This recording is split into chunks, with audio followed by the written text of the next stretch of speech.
We are in Jaipur, the capital of Rajasthan, and it is way crazier than Pushkar, that's for sure. But it's an amazing place. And where are we off to today, love? We are going to a place that is very famous in Jaipur and maybe in the entire Rajasthan as well. Let's hit the road.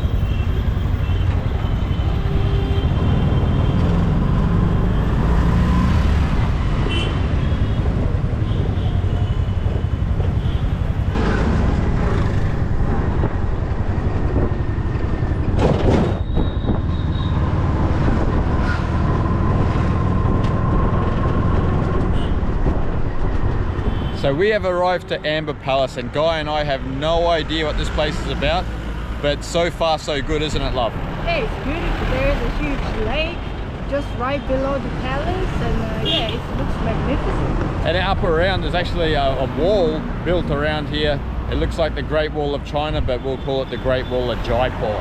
And so let's go and have a look around. Like I said, we have no clue what this is about, but we're about to find out.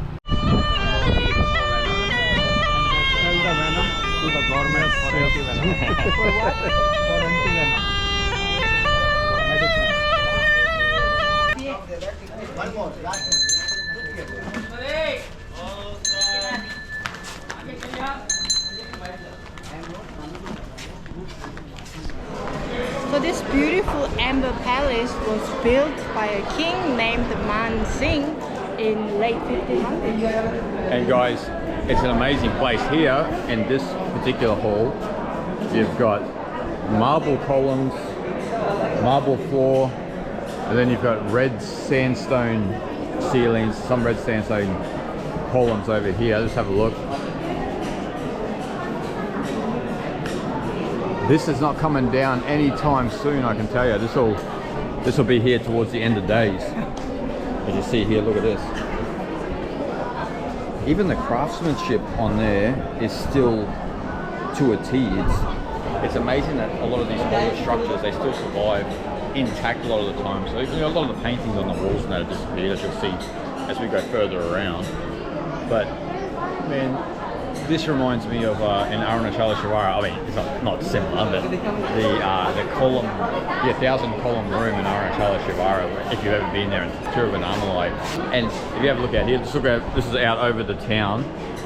It's actually not Rajpur, it's another village outside of Rajpur. But you can see the Great Wall of Jaipur all the way around. And from what we have heard, Singh was a bit of a player. Yeah, what I read was that King Man Singh had 12 queens. Yeah. So he generously built one room for each queen. So he had 12 rooms with 12 queens, which all connected to his room conveniently. So apparently queens weren't allowed to walk up to his room, but he could, obviously. So yeah, that's why I hope we can find some rooms. He's a busy guy. Bloody hell, it's hard to keep up with one and have 12. Jesus. Look at this entrance, guys, in the palace. So what you see here is a fusion of Mughal and Rajput architectural style from that particular period in time. Like we're talking about the 1500s here. And so you've got this real interesting fusion where it almost looks like, in some sense, like Muslim mixed with Rajasthan, which actually it is. And so you see a lot of this type of architecture all around Rajasthan, a lot of places, even in the Hindu areas. Even in Pushkar, we would find this kind of fusion with Mughal and Rajput architecture as well. And so it's definitely one of a kind, that's for sure. So everywhere in India, before you go into like a temple or a significant place, there's often a depiction of Ganesha, Ganapati, if you will, before you enter. Even here in this palace, there's a depiction right above as you walk through the gate of Ganesha. The symbology and the meaning of that is Ganesh usually removes obstacles or negative karma from people when they go into a temple, sort of cleansing them before you go, particularly into a Shiva temple, before you go and meditate and worship the Shiva lingam. But here, it's just used as kind of a tool before you go into the palace. Say if you were to meet the king, as the belief to, you know, remove any sort of negative karma or aspects about yourself before you go into the palace. So guys, you see these interesting archways. When you stand right back, it looks like you're looking into infinity. And then you've got all of these beautifully carved pillars. And then look out here on the veranda.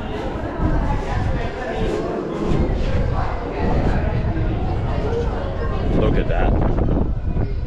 That's the lake, the famous lake at the front.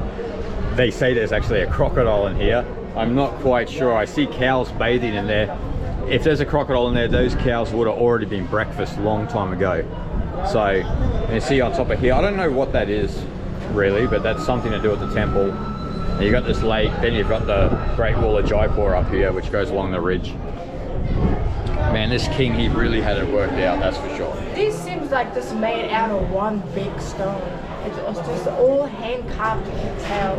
But it's kind of beautiful that it brings all the wind from outside, but at the same time it creates a lot of shade inside. So it's a brilliant idea. I think we get to see these sort of things a lot in the mosque as well. And since this is very mixture of a Mughal empire and the Rajput architecture, that's why I think we can see this here as well. These are the things that really fascinate me. Look at this windowsill. Look at this, rock solid all the way through. It's a bit more thoughtful than our apartments in the modern day, that's for sure. And even out here, look at this. This is the sort of stuff I love, this sort of stuff. I'm assuming that's marble. It's unbelievable, even out here you see this. Like, this is like a top room, it's in a dome. The windows are blown out here. This part over here, we're not sure if we can get in there because if you look, it's so intact. And there's a door over there, you can't enter. So we'll see if we can get in there, but I doubt it because I haven't seen one person up there yet. Have a look at this patterned garden, it's amazing. Like there's the star there, all the hedges around, open into the courtyard. And even these archways here, like they are so immaculate, they're so intact. And they're as old as the temple. And then you see up further, there's another fort up there. Well, that's a fort, we're in a palace at the minute. So, I'm not sure if we'll get up there today, there's a lot to explore here. What's that, love? Again, this is the same thing that I was explaining before, but this one is made of marble. It's crazy. So delicate work, so much work went in to make this, and it's just beautiful, still shiny and so intact, and it's just so sturdy, and yeah, the lights come through these holes. Yeah. Do you think it's possible that we could create it in this day and age if we could spend at least 5 minutes away from our smartphone? They will create machine to make this before that. Or an AI bot. Yes. There are these paintings, guys. Still intact, and then you've got some idiots putting graffiti on. Come on, people. Grow up. These are these marble columns again. I mean, look at the detail here. This is on one of those domes again. Like, guys, we can't show you everything. There's just way too much in this place to show. But come on, if you come here, don't scratch the marble and this and that. Have some respect. You know, everything's not a laugh. Have some respect for these ancient places. And Guy and I were talking just before. You see the modern railing, steel railing, and then also a marble railing. This will be long gone before the original railing disappears. So that's another dome. We are in this one that I was just mentioning. As you see in here, look at this. Unbelievable. Look at this out here. There's a new town is there. And look at that Great Wall of Jaipur snaking up until the fort up there. As I said, this railing is going to be long gone before this railing will be gone. They built things to last back in the days. Everything wasn't based on profit. Well, it was to a certain degree. Seriously, Shivani and Manish, you should be ashamed of yourself doing this. And also, whoever's riding on here, it's not cool, man. They're stupid. Smartphone generation equals stupid and cringe generation. There are loads of these sort of rooms, these empty rooms with not much in them. You see here, you've got a little bit of a windowsill slash shelf. And so there's plenty of these rooms in here. Look in here, even like well, it's disgusting in here, it stinks. People have been taking a bit of a leak in here. Maybe that's what it was intended back in the day. But there's plenty of these type of rooms going on. I've explored a lot of them. Hey, there's a monkey man. Hey, dude. And so there's plenty of these sort of rooms like this with this. It's just not much going on in here. They're not, I would say, maintained that well. There's a lot of graffiti. Unfortunately, you see a lot through this whole palace. And again, another room. Not much going on. And you really got to watch out when you're walking around here. I was just moseying along, and as you can see, a lot of people have headbutted it, and that includes me as well. But we don't really know what all of these empty rooms are about, but there's a lot of it. A guy and I just walked through maybe about 8 empty rooms like this, 8 or 9. And so there's still more this way as well. So Guy and I have been exploring more of these empty rooms. We can only assume that these are like workers' quarters because they're pretty barren and there's not much in them. But we could be wrong. We haven't seen any explanation as to what they are. And yeah, you've got a bit of a toilet, modern toilet section in and around here. Yeah, guys, seriously, just hold it and wait till you get outside. I mean, what do you say? What do you say? The smell in there was something special, I can tell you. In the workers area, as you see here, this is made of sandstone, so where the king was rolling, there was marble, but anyway, this would be bloody a piece of art in the modern day. A lot of work. A lot of work, yeah. You can tell it's definitely not a machine made. It's No. Hand carved. Hand carved, yeah. So the workers got this. This was considered probably poor to what we would consider in the modern day a masterpiece. So we found paintings within the dome in the workers area, or what we assume is the workers area. And all of this is actually gone from where the king was living.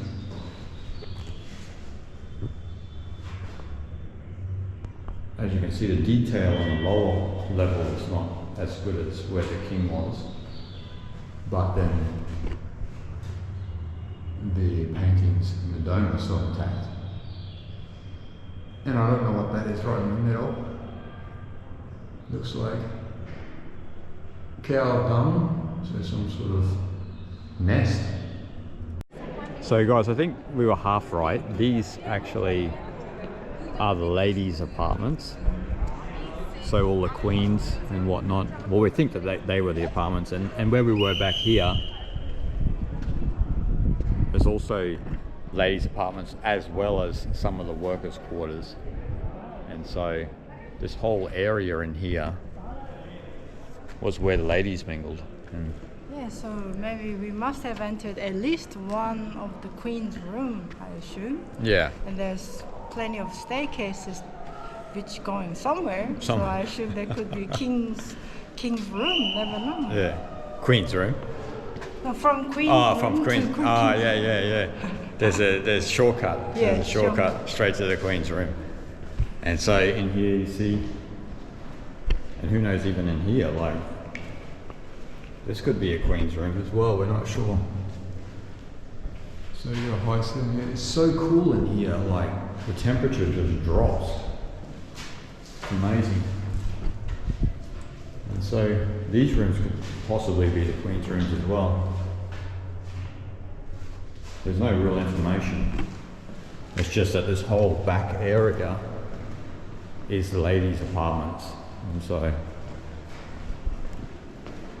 what have you got in here? Some sort of bath, toilet, looks like a toilet.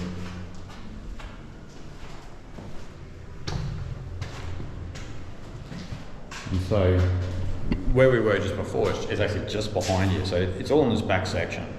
So those real small rooms, we're assuming that they definitely weren't the Queen's rooms. They must have been, they said here that there's the management of this area as well, so the people who took care of the ladies in this particular part of the palace. Now we're in the toilet area. So someone once upon a time was doing a number 2 right here, or a number 1, who knows. Let's have a look. You gotta aim right. I gotta aim right, yeah. Yes, that's right. Maybe you got a kangaroo style like this. But you'd be sitting here with your mate, having a chit chat, smelling the aromas of the earth. You gotta aim it right. Number 1 or 2, either way. Otherwise, you're gonna get trouble. Well, that's why I said kangaroo style. Kangaroo. Yeah, that's good. Perfect. One of the traditions you find all throughout India, not just here in Rajasthan, is the planting of a tulsi plant right in front of your house or in your house or near your house, whichever way. And this one has been here for a long time. I'm not sure how long. How long has this one been here for, love? The palace was built in the late 1500s, so I guess this always was a spot for a tulsi plant. Yeah. There's actual plant, but obviously that plant is recent. Yeah, you'll see it there. So on those of you who don't know Tulsi, it's holy basil. So Tulsi is a very important medicinal plant in India.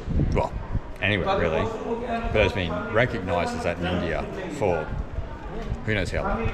In Raja Singh's palace, this area, it's really interesting that you'll see frescoes of Krishna here and also over here, which has been defaced obviously by some fool, but you get a real confluence of different traditions in this palace. So like we see the fresco paintings and whatnot, there's really a good fusion between the Hindu and Islamic culture, because one of the things that I read was one of the queens funded to build the doors in the Jagannath temple in Puri, Odisha, which is completely the other side of India. And Odisha is famous for just being strict Hindu state. So which makes a very interesting story, because this seems like it had a lot of Islamic and Mughal empire influence, but there was also the mutual respect to the Hindu religion as well. So behind us is the Diwani Khas, or the Shish Mahal, or the Glass Palace, whatever you want to say. And this is probably the highlight of the whole palace. And actually it was built after the first Raja, so probably by his son, I think, Raja Jai Singh. And so this is a place actually where they would meet other rulers or special people, and it was a place also for the Rajas to relax and rest, because as you see there's a beautiful garden here, and the Shish Mahal is in immaculate condition compared to where Guy and I just were at the back. We went the other way around. Everyone comes first in here, we went right to the back and then come back to the front. So, and the reason why they call the Shish Mahal glass palace is because there's so delicate work, handcraft decoration all around the walls with the mirrors. So that's why they call it glass palace. Yeah, so we'll give you guys a little gander inside. So guys, you see the detail on the mirrors here, working all the way down. Even here, look at the flower vases. You see up there, some of the better ones are in behind glass. And it goes all the way up. Look here on the edge, on the ceiling, like this mirror work is, I mean, I've never seen that before. That's unbelievable. And you see the ceiling itself. Just the amount of craftsmanship is really admirable, especially compared to how we design our houses these days. Just put a lacquer paint on there and then that's all it. And so you see here just the work. Even in the marble, even inside.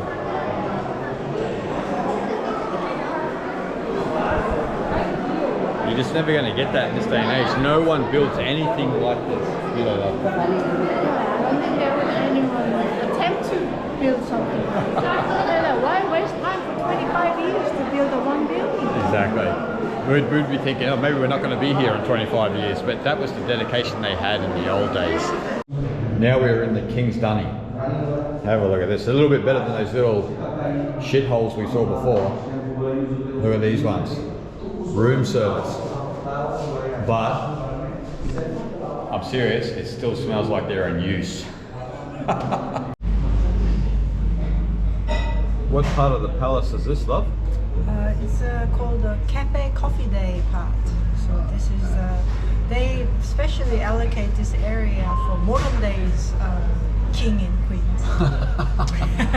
How old is this one? Is this thousands of years old or what's the deal? It's just been around about 8 years. 8 years, okay.